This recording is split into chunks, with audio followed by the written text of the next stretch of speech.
જેમાં આજે પાયલોટ દિવસ 2025ની ઉજવણી અંતર્ગત ઉત્તર ગુજરાત ઝોન પાયલોટ દિવસની ઉજવણી બનાસકાંઠા જિલ્લાના મુખ્ય મથક પાલનપુર ખાતેથી કરાઈ હતી। જિલ્લા કલેક્ટર મિહિર પટેલના અધ્યક્ષસ્થાને આયોજિત કાર્યક્રમમાં ઉત્તર ઝોનના બનાસકાંઠા, પાટણ, મહેસાણા, સાબરકાંઠા, ગાંધીનગર અને અમદાવાદ જિલ્લાના 108 કર્મચારીઓએ પાયલોટ દિવસની ઉજવણી કરાઈ હતી।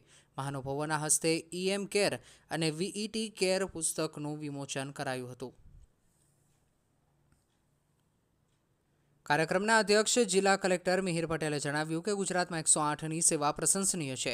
આ સેવાનો સરેરાશ રિસ્પોન્સ ટાઈપ જે 14.47 હતો તે 14.34 થયો છે, જે એક સારી બાબત છે। તેમણે કહ્યું કે 108ની જોબ એ જોબ નથી પણ માનવતાની સેવા છે અને સિમ્બોલ ઓફ ટ્રસ્ટ તરીકે 108 સેવા આપી રહી છે।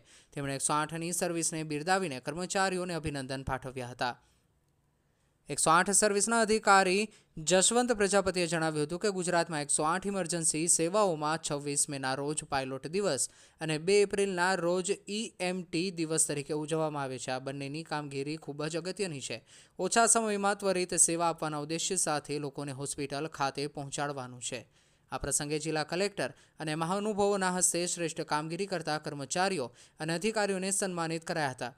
ખિલખિલાટ મોબાઈલ વેટરનરી યુનિટ, આરોગ્ય સંજીવની, 10 ગામ દીઠ ફરતું પશુ દવાખાનું, 181 અભયમ, વુમન્સ હેલ્પલાઇન જેવી સેવાઓ જે રાજ્યમાં 24 કલાક કાર્યરત છે, એવા તમામ કર્મચારીઓને તેમની શ્રેષ્ઠ કામગીરી બદલ સન્માનિત કરાયા હતા।